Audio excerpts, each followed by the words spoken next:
Assalamualaikum bosku, welcome to my channel. Sebelum menonton jangan lupa subscribe, nyalakan dulu loncengnya, dan jangan lupa like dan komen. Dan jangan lupa ambil posisi rebahan kalian. Untuk kalian selamat menyaksikan. Dalam beberapa hari terakhir, energi spiritual internal Long Hao Shen akhirnya melewati 10.000 unit mana. Semua energi spiritualnya yang terkumpul meletus dalam pertempuran sebelumnya. Tetapi penyebab yang lebih penting untuk perubahan ini adalah kemauannya yang menakjubkan. Jika pada saat itu, dia membiarkan dirinya jatuh pingsan, terobosan ini akan tertunda. Tetapi dengan berdiri tegak secara paksa, dan berkultivasi bahkan ketika dikelilingi oleh iblis, potensinya terangsang yang secara langsung membantu membentuk wadah spiritual pada tahap awal. Dan selanjutnya, kedua wadah spiritual ini segera didirikan. Dengan kata lain, selama Long Hao Shen diberi waktu yang cukup untuk berkultivasi, dia akhirnya akan mencapai langkah ketujuh, dan kecepatan kultivasinya di masa depan kemudian akan menjadi jauh lebih cepat daripada di langkah ketujuh yang hanya membuka dua wadah spiritual. Banyak pemusnah pemburu iblis yang berdiri di dekatnya semuanya menatap dengan mata terbuka lebar, tetapi mereka tidak berani bertindak sendiri. Tanpa menerima perintah Ahbao, mereka tidak berani bergerak gegabah, dan terlebih lagi, mereka masih merasa takut karena tampilan kekuatan yang hebat dari Long Hao Shen dan Keyer. Jika ini terjadi di aliansi kuil dan situasinya terbalik, mungkin seorang dari aliansi kuil tidak akan dapat menahan diri untuk tidak membunuh Ahbao, bahkan dengan mengorbankan hukuman berat, karena pentingnya menyingkirkan musuh aliansi yang mungkin kuat. Tapi iblis tentu berbeda. Mereka sangat mementingkan manfaat dan kekuatan. Dalam pikiran mereka, tidak ada target fokus khusus, hanya haus mutlak akan manfaat. Apa gunanya mereka membunuh Long Hao Shen dan Keyer? Hasilnya tidak lebih dari kematian mereka yang pasti, karena kemarahan putra mahkota iblis bukanlah sesuatu yang bisa ditanggung dengan mudah. Ini bahkan mungkin akan melibatkan klan mereka. Jadi, yang bisa mereka lakukan hanyalah menunggu. 2 jam berlalu dalam sekejap mata. Long Hao Shen akhirnya memaksa semua niat tinju keluar dari tubuhnya, dan meskipun tubuhnya masih lemah, niat tinju akhirnya berhenti mendatangkan malapetaka dalam dirinya. Yang terjadi selanjutnya hanyalah proses pemulihan. Dan selanjutnya, dia menemukan bahwa penilaiannya sendiri tidak salah.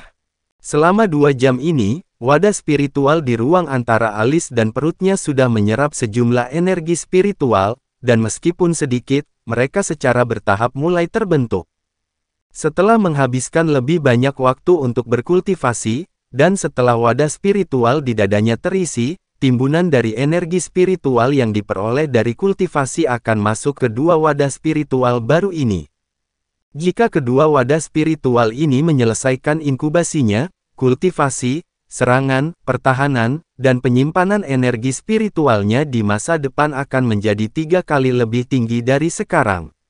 Itulah prioritas langkah ketujuh daripada langkah keenam, untuk tidak mengatakan apa-apa bahwa pada langkah ketujuh, seseorang dapat memanfaatkan sepenuhnya kemampuan amplifikasi kuat yang dikenal sebagai tubuh brilian yang menandakan ksatria dari langkah ketujuh.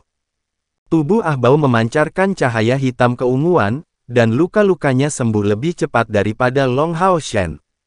Demikian pula, dia tampak terkejut bahwa meskipun dia tidak benar-benar mulai menerobos kemacetan antara langkah ke-8 dan langkah ke-9, selama dia diberi waktu, dia merasa yakin bahwa setelah waktu yang singkat, dia akan menjadi iblis dari langkah ke-9. Menjadi penerus garis keturunan Kaisar Dewa Iblis, dia berbeda dari naga iblis biasa. Setelah kelahirannya, ia memiliki kekuatan yang sangat lemah, sama dengan manusia, dan kekuatannya saat ini diperoleh melalui kultivasi terus-menerus. Karena bakatnya yang luar biasa yang jauh melebihi klannya, dia mungkin bisa menjadi seperti Kaisar Dewa Iblis. Untuk naga iblis biasa, setelah menerobos ke langkah ke-9, pertumbuhan kekuatan mereka akan sangat berkurang, dan kecuali mereka menghadapi keadaan yang sangat kebetulan, mendapatkan dorongan besar dalam kekuatan akan sangat sulit. Kesuraman yang memenuhi hati Ahbao akhirnya menjadi ringan. Selama dia menerobos ke langkah ke-9, posisinya sebagai penerus harus diselesaikan, dan dia kemudian akan dapat mulai meminjam kekuatan sebenarnya dari pilar Dewa Iblis pertama. Pada saat itu, kekuatannya akan meningkat secara eksponensial, sampai batas yang cukup besar untuk menghancurkan Long Hao Shen. Ahbao tidak bisa membantu tetapi meratap secara diam-diam. Jika dia selalu bisa memiliki saingan seperti Long Hao Shen untuk menggerakkannya, pertumbuhannya di masa depan mungkin akan benar-benar melampaui ayahnya. Tetapi sebagai penguasa ras iblis, ketika diberi kesempatan, dia masih harus segera membunuh Long Hao Shen, untuk menghilangkan ancaman di masa depan. Ketika Ahbao mulai mencapai kemacetan ke langkah ke-9, Ahbao tiba-tiba merasakan perubahan besar. Menyadari bahaya besar bagi dirinya sendiri, dia segera menyimpulkan kultivasinya dan tiba-tiba membuka matanya. Long Hao Shen melakukan hal yang sama. Ketika mata keduanya terbuka, sepasang mata berwarna darah dan sepasang mata emas menyala. Mereka bertukar pandang sebelum mengalihkan pandangan mereka ke Keyer. Seperti yang diharapkan, perubahan muncul di Keyer. Postur tubuhnya sama seperti sebelumnya. Namun, tubuhnya memancarkan kilau kehitaman, dan kulit putihnya berubah menjadi abu-abu kristal, sementara dia berdiri di sana seperti patung. Namun, ekspresi Long Hao Shen dan Ahbao berubah, karena mereka memperhatikan dengan heran bahwa tubuh abu-abu kristalnya memancarkan niat membunuh. Benar, niat membunuhnya benar-benar berubah menjadi materi. Bagaimana mungkin? Ahbao bertanya, bodoh. Tepat pada saat ini, niat membunuh yang meluap meledak tiba-tiba, mengambil bentuk pisau raksasa. Dengan suara robek yang menusuk telinga, celah kecil muncul di udara, dan celah ini membesar dan mendapatkan ketinggian dengan kecepatan yang mencengangkan. Ini adalah niat membunuh yang merobek ruang. Kekuatan besar dan niat membunuh yang menakutkan menyebabkan pemusnah pemburu iblis langsung mundur, dan bahkan pemusnah pemburu iblis pada langkah ke-8 tidak terkecuali. Dari celah kecil itu, cahaya abu-abu yang bersinar tiba-tiba jatuh, mengambang di atas kepala Keyer dalam bentuk riak abu-abu. Di dahinya, sabit abu-abu berangsur-angsur terbentuk, dan sementara itu, di tengah abu-abu yang memancar, belati hitam muncul mengambang di belakang punggungnya. Petir ungu tiba-tiba ditembakkan dari celah, secara akurat mengarah ke belati. Segera, tubuh Keyer menggigil hebat, dan belati hitam itu tiba-tiba berubah menjadi abu-abu, sementara cahaya abu-abu yang intens diserap olehnya. Belati itu mengembang dan melengkung, berubah menjadi sabit abu-abu besar yang dipenuhi dengan keheningan yang mematikan. Sabit ini benar-benar terlalu besar. Pegangannya saja melebihi panjang 3 meter, dan lebarnya sepertiga dari bilah selebar 1 meter juga panjangnya lebih dari 2 meter. Kristal abu-abu besar yang membentuk bilahnya memancarkan cahaya lembut, tampak seperti gelombang beriak, dan sejumlah besar kilau hitam memenuhi sekitarnya. Seperti yang bisa dibayangkan, jika senjata mematikan seperti itu diayunkan di medan perang, hasilnya akan menjadi pertumpahan darah yang mengerikan. Kebangkitan. Ahbao akhirnya menyadari kebenarannya. Efek samping apa? Ini jelas merupakan alasan yang dibuat oleh Long Hao Shen. Pasangan wanita yang kuat ini sebenarnya sedang mengalami kebangkitan, dan itu adalah kebangkitan yang dipilih dewa. Tepat pada saat ini, Ahbao mengungkapkan ketegasannya sebagai putra mahkota iblis, yang diprioritaskan oleh keselamatan semua iblis. Menekan sakit hatinya sendiri, dia berteriak dengan marah, bunuh mereka. Sebagai dewa tunggal yang dipilih, Long Hao Shen sudah menjadi musuh bebuyutan di masa depan, tetapi jika dewa pilihan dewa lain muncul di sisinya sebagai kawan, di masa depan mereka sangat mungkin menjadi eksistensi yang mampu membalikkan aturan iblis. Apa sakit hatinya sendiri dibandingkan dengan hidup atau mati rasnya? Dengan pemikiran ini, Ahbao segera memberi perintah untuk membunuh. Saat Ahbao memberikan perintah ini, Long Hao Shen secara alami tidak akan duduk diam dan menunggu kematiannya. Setelah dia pulih selama 2 jam, cadangannya hanya diisi ulang menjadi sepertiga, tetapi dia telah mempersiapkan situasi ini selama ini. Hanya saja dia tidak menyangka kebangkitan Keyer akan terjadi secepat itu, dan sekarang benar-benar berakhir jauh lebih cepat daripada miliknya saat itu. Ini sebenarnya cukup normal, proses kebangkitan Keier berjalan lebih lancar daripada Long Hao Shen karena hubungannya dengan belati samsara. Dapat dikatakan bahwa fisik Keier sebagai putri suci samsara sangat dipengaruhi oleh belati samsara, yang memberinya warisan dewa kematian. Long Hao Shen tidak sama, fisiknya sebagai orang pilihan dewa adalah hasil dari usahanya sendiri, dan seluruh proses kebangkitannya bergantung pada pemahamannya sendiri. Meskipun belati samsara adalah tirani, efek sampingnya juga sangat besar. Selama kebangkitan Keier, itu bertindak sebagai jembatan, dan dalam keadaan ini, kebangkitannya secara alami berjalan jauh lebih cepat. Setelah waktu yang singkat sedikit lebih dari 2 jam, pemahamannya selesai, dan warisan dewa kematian dianugerahkan kepadanya. 2 cahaya keluar dari dada Long Hao Shen, itu adalah kedua penjaga suci dari menara kematian dengan cepat terbang ke medan perang. Kedua sosok besar ini dengan berani menghalangi jalan Ahbao, dan aura es yang mengerikan tiba-tiba dilepaskan dari sosok penjaga suci ke-11 penyihir biru itu, tiba-tiba membentuk cincin es perlawanan yang tangguh. Dan cincin es perlawanan itu tidak berlapis-lapis. Ini menggabungkan 3 lapisan yang tumpang tindih, yang kedua di luar yang pertama, dan yang ketiga di luar yang kedua. 3 cincin es disatukan menjadi satu, menghasilkan kekuatan tabrakan yang sangat kuat. Semua ini terjadi sangat tiba-tiba. Yang tercepat bereaksi adalah Ahbao dan Long Hao Shen, tetapi mereka berdua masih terluka parah. Cedera Ahbao lebih ringan dari Long Hao Shen dan pemulihannya juga sedikit lebih baik, tetapi hanya setengah dari kekuatannya yang pulih. Pada saat ini, ketangguhan cincin es perlawanan tiba-tiba muncul. Segera menjebak Ahbao di dalam, itu secara paksa memukul mundur semua iblis di sekitarnya beberapa meter. Tepat pada saat ini, kilatan ungu yang intens meledak dari dahi Long Hao Shen, dan sosok besar muncul dengan berani di depannya. Makhluk besar itu panjangnya lebih dari 10 meter. Mengangkat keempat kepalanya, 8 mata pada mereka dipenuhi dengan cahaya ungu, memancarkan bangsawan. 2 dari tatapan ungu mereka secara bersamaan mendarat di Long Hao Shen dan Keier, sementara 2 lainnya mendarat di sosok rangka merah penjaga suci ke-12 dan sosok rangka biru penjaga suci ke-11.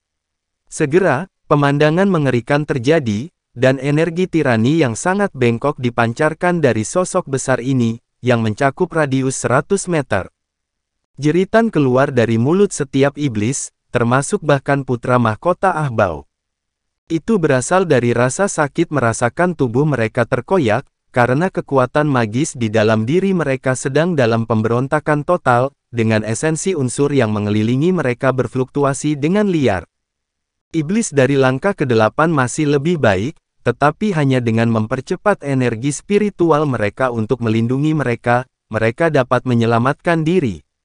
Iblis-iblis dari langkah ke-7 itu agak lebih lemah, dan dagingnya terkoyak. Meskipun mereka tidak secara langsung terbunuh oleh belitan esensi kekacauan dari Hao Yue, mereka masih mengalami kerusakan besar. Hao Yue memasuki tempat kejadian, akhirnya muncul di medan perang. Mengapa Long Hao Shen tidak meminta Hao Yue membantunya saat menghadapi Ahbao sebelumnya? Alasannya adalah untuk membiarkan Hao Yue mengumpulkan kekuatan dan bersiap. Mungkin penggabungannya dengan Hao Yue akan melukai Ahbao lebih jauh, tetapi Long Hao Shen tahu dengan sangat jelas bahwa dia masih tidak akan bisa membunuh Ahbao. Karena keadaannya seperti ini, mengapa tidak menyembunyikan kekuatan Hao Yue sebagai cadangan? Dengan mempertimbangkan semua keadaan, dapat dikatakan bahwa selama Hao Yue masih ada, dia akan memiliki metode untuk memastikan pelariannya yang aman dari medan perang. Esensi kekacauan sekali lagi muncul di medan perang, tapi itu tidak sama seperti sebelumnya. Hao Yue saat ini tidak hanya berkepala 3 lagi, tetapi menjadi binatang berkepala 4 dengan tambahan kepala biru. Oleh karena itu, esensi kekacauan 3 elemen sekarang menjadi 4 elemen.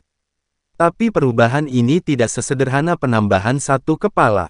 Peningkatan kekuatan membuat kekacauan multi-elemen yang kuat menjadi mantra dari langkah ke-7.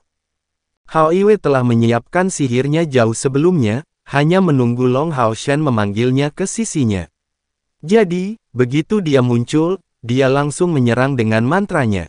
Karena pemusnah pemburu iblis sangat dekat, saat mantra ini digunakan, semua pemusnah pemburu iblis terpengaruh.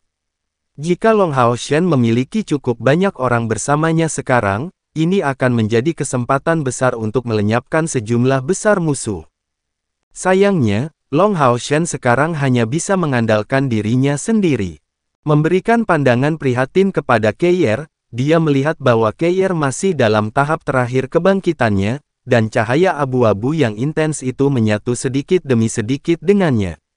Saat sabit abu-abu besar di belakangnya terbentuk, dia menggenggamnya dengan tangan kanannya.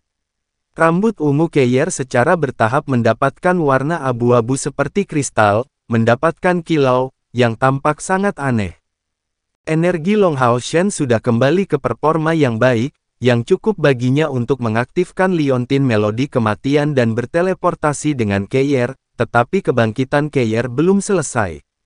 Jika dia memilih waktu ini untuk memindahkan Keier juga, siapa yang tahu apa konsekuensinya? Bahkan jika itu hanya luka kecil, dia tidak mau itu muncul di Keier. Jadi, setelah Hao Iwe melepaskan esensi kekacauan, Long Haoshan tidak melaksanakan rencana awalnya untuk segera memindahkan dirinya dan Keier, tetapi mengepalkan pedang gandanya dan tetap di sisi Keier untuk melindunginya. Hao Iwe tidak segera memasuki kondisi lemah setelahnya seperti terakhir kali. Mengangkat keempat kepalanya ke atas, dia tiba-tiba berbalik dan menyapu ekor panjangnya yang kuat. Di bawah pengaruh skill esensi kekacauan yang menyesakkan, bahkan iblis dari langkah ke-8 berada dalam kondisi yang sangat lemah, dan ketika disapu oleh ekor besar Hao Iwe, 7 atau 8 iblis langsung dikirim terbang. Bagaimana pengawal suci ke-12 dan ke-11 membiarkan kesempatan bagus seperti itu tergelincir? Sosok rangka merah pengawal suci ke-12 itu sudah bergegas ke depan, dan dengan kedipan merah tua, bilah tulangnya yang besar melambai dengan bebas. Dua iblis di bawah pengaruh skill esensi kekacauan dipotong menjadi 2, dan penyihir biru penjaga suci ke-11 itu melambaikan tongkatnya untuk memanggil 4 kristal seukuran kepalan tangan yang menghadap ke semua arah mata angin. Setelah mencapai iblis, mereka meledak dengan keras dan meledakkan sejumlah besar iblis. Pengawal suci ke-12 dan ke-11 dipelihara dalam liontin melodi kematian Long Haoshan, sehingga kultivasi mereka meningkat seiring dengan Long Haoshan. Pengawal suci ke-11 awalnya adalah penyihir es dari langkah ke-7, tetapi pengawal suci ke-12 menerobos ke langkah ke-7 bersama dengan Long Haoshan. Oleh karena itu, keduanya memiliki kekuatan yang mencapai langkah ke-7 tepat ketika mereka muncul. Mereka tidak dilengkapi dengan peralatan yang tangguh, tetapi memiliki keterampilan bertarung mereka dari zaman kuno. Kedua pengawal suci yang agung bergegas keluar secara bersamaan, segera memukul mundur iblis di bawah keadaan skill esensi kekacauan. Namun, kelompok Long Haoshan bagaimanapun juga dikelilingi oleh 6 regu pemusnah pemburu iblis. Termasuk Ahbao, total 6 iblis dari langkah ke-8 ada di sana. Dengan memiliki langkah yang lebih tinggi, efek yang mereka alami dari skill esensi kekacauan relatif lebih kecil.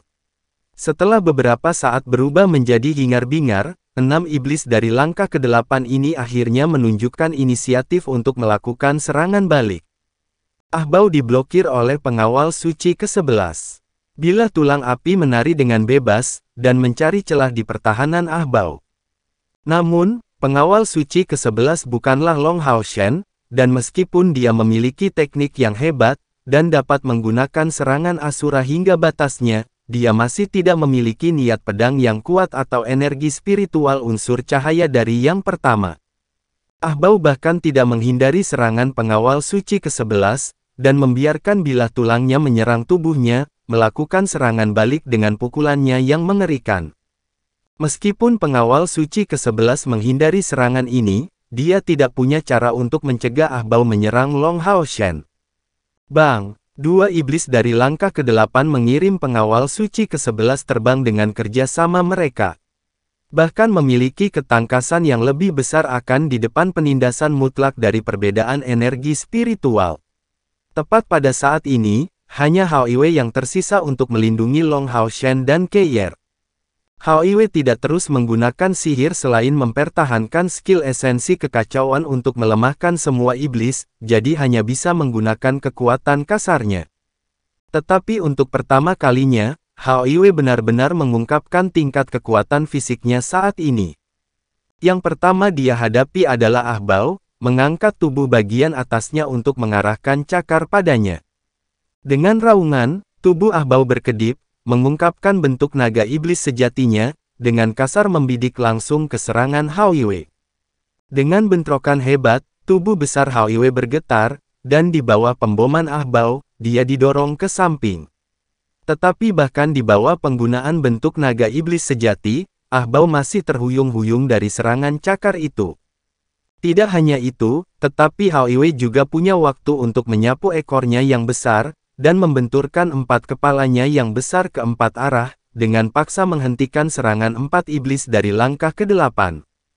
Meskipun mereka dilemahkan oleh skill esensi kekacauan, ini masih merupakan iblis dari langkah ke-8. Namun menghadapi Hao Iwei yang kuat, mereka sebenarnya tidak dapat sepenuhnya menembus pertahanannya.